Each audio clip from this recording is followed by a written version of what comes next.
बिहार की राजनीति में मचे सियासी घमासान पर भाजपा के साथ मिलकर सरकार चला रही जनता दल यूनाइटेड जेडीयू ने विकासशील इंसान पार्टी बीआईपी के मुखिया मुकेश साहनी को नसीहत दी है। जेडीयू नेता अशोक चौधरी ने मुकेश साहनी पर तंज कसते हुए कहा है कि बीजेपी ने उनकी नाव डुबा दी है, लेकिन उन्हें सब्र रखना चाहिए। सियासी जानकारों का मानना है कि जेडीयू के इस बयान के बाद मुकेश साहनी को सीएम नीतीश कुमार से जो उम्मीदें थीं, अब वो भी ध्वस्त हो चुकी हैं। अशोक चौधरी ने मुकेश साहनी को पूर्व सीएम इंदिरा गांधी की याद दिलाते हुए कहा कि इंदिरा जी कहती थीं कि पॉलिटिक्स में 3 P की जरूरत होती है, पेशेंस, प्रेजेंट और पॉलिटिक्स। लेकिन मुकेश साहनी के पास यही तीनों चीजें नहीं हैं, जिसका नतीजा यह हुआ कि मुकेश साहनी की नाव बीच मझधार में डूब गई। गौरतलब है कि बीआईपी पार्टी को बीजेपी ने तगड़ा झटका देते हुए उसके तीनों विधायक तोड़ लिए थे। बिहार में एनडीए का हिस्सा बीआईपी के तीनों विधायकों मिश्री लाल यादव, राजू सिंह और सोंडा सिंह ने पार्टी छोड़ दी और बीजेपी को समर्थन भी दे दिया।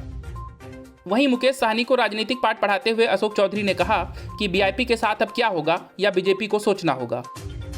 हमारा गठबंधन बीजेपी के साथ है। हमने अपने कोटे से जीतन राम मांझी को सीट दी थी और बीजेपी ने अपने कोटे से बीआईपी को।